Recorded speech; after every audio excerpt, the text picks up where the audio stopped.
Op, ya manay popcorn. City Hall. Sabi na ko na view na nila na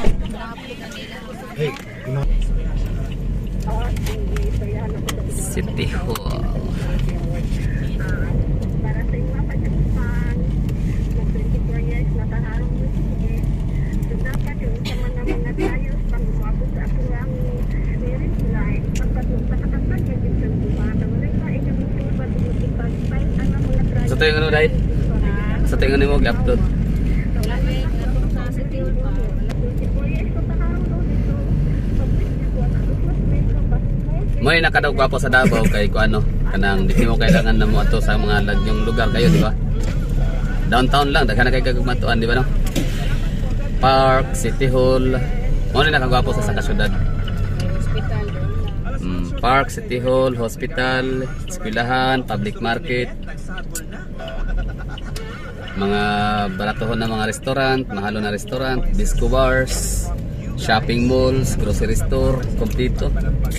Muna good sa isa ka syudad.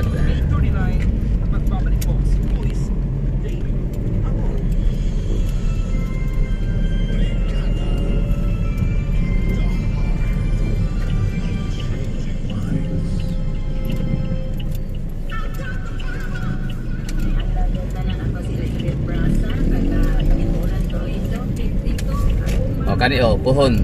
Kung ano ni ano dire kuryente, traffic ka sa walay kuryente o. Soon, head wires no more.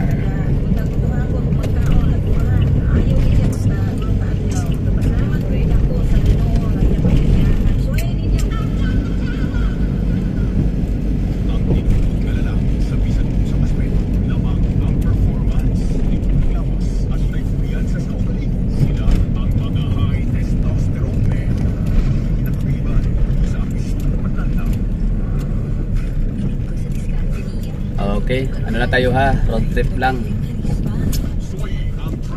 Mula sa Monteverde papuntang City Hall of Davao. Kasi titignan natin yung kailangan free rides kung available pa.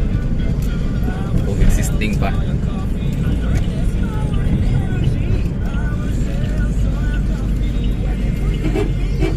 Banggoy.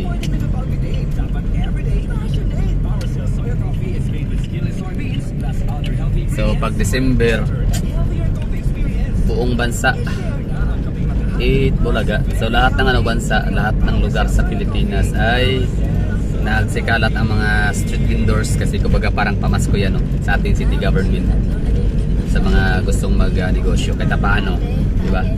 Makalikom sila ng pang Pasko, pang Christmas, pang New Year.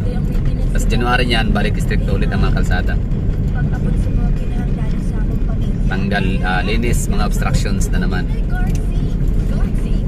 So ngayon Pasko, okay lang no?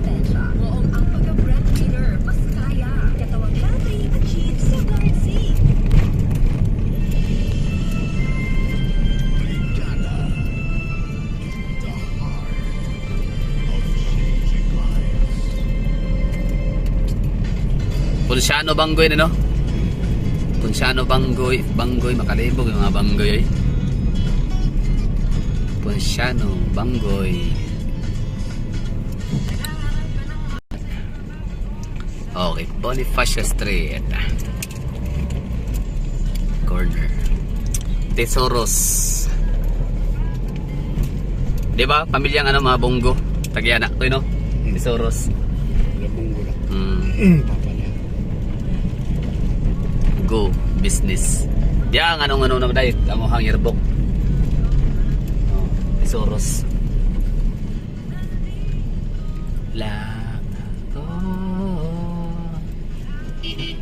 Una po diri ako, nindot po it all you can Sama na, tinuod na 89. Breakfast ay, ato nang atakon og ba? Pwede namin na ba i-drop ha? Dre. Dre, i-drop namin na rin Masama na, tatuon ron. Tara, salipon na to. Oo. 99. Ay, atakon na.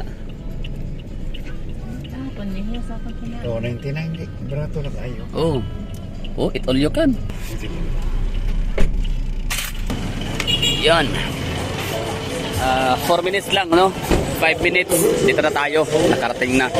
Di bali, 4 kasi kami. Ngayon, kung mag-jeep kami, 13 pesos. Magkano yun? 12 plus 40. Oh, 52. Taxi na lang kami. 65 lang nabayaran. Lapit lang, ha? Sibanggoy. Ito na yung mahagala, yung yung San Pedro Square, ha? Sakop na ito ng San Pedro Square. Sibanggoy Extension. Tapos ito naman yung Rizal Street. Daming tao, no? Basta ingat-ingat lang, ha? Be vigilant, mga taga Davao. Sa buong Pilipinas, actually, no? Applicable ang pagiging vigilante natin. Pagiging observant sa paligid. Kasi nga, magpapasko, may mga masasamang loob, mga pickpocketer, snatcher, di natin alam kung kailan sila aatake, di ba? Oh, gaya no sa Marawi, mga ganong mga pagkakataon, no, delikado yan. Kaya ingat-ingat, lalo na sa inyong mga mahal sa buhay, inyong laging i-orient, no? Lagi nyong i-remind na wag masyadong pakampante, wag masyadong relax. Yun lang, ha, bali for today's video, yun na nga, mula tayo sa may Monteverde o Yangorin, papunta dito sa may City Hall Square or San Pedro Square. Dito tayo nababa kasi ikot pa tayo doon, mapapagastos sa taxi. Kaya okay na, 65 pesos sa 4 kami nakatipid. Tapos meron pa kami na-discover na 99 pesos ito Lyokan. Ano kaya yun? Ayos, ha. Well, ito pala, Huckleberry. Ano ba meron dyan? Minsan puntahan natin yan. Shout out kay Ma'am Pearl and Mike, no? Diba, isa kayo sa talagang may mga good memories and experience ito sa Sibanggoy, San Pedro Square, Rizal Street. So, tinatanong nyo kung anong meron dito. Ano to siya dati?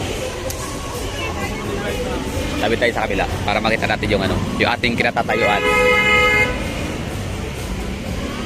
Basta ang matagal din dito na building itong The Nation's leading newspaper, Manila Bulletin, Davao Branch.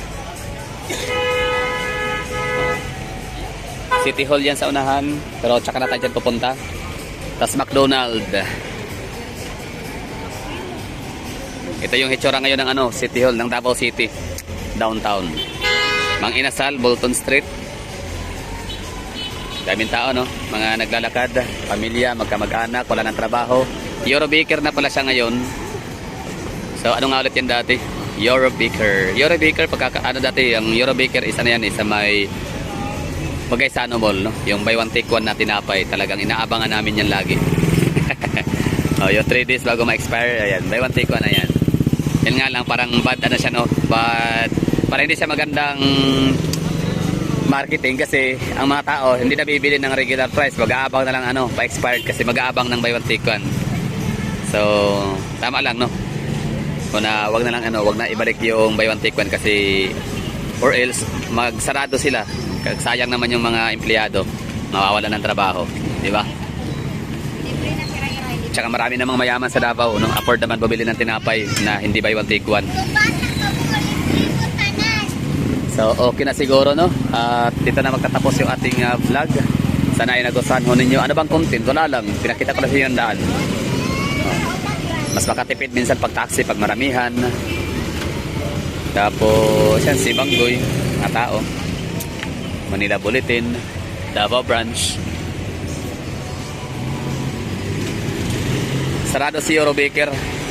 Gusto pa naman sana magkape ng nanay. Sarado na.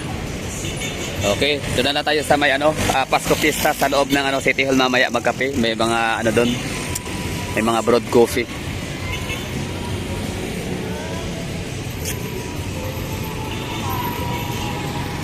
So, i-check natin, ha, kung anong meron dyan sa Lyokan at i-vlog natin. O, ano ba? Kung hindi ba natin ma-vlog ngayon, bukas, susunod na araw. Tingnan natin kung sulit ba yung 99 pesos na Lyokan. Ano kaya yun? Mayroon pa bang ganun? Lyokan 99? Logi yata yun, no? Oh.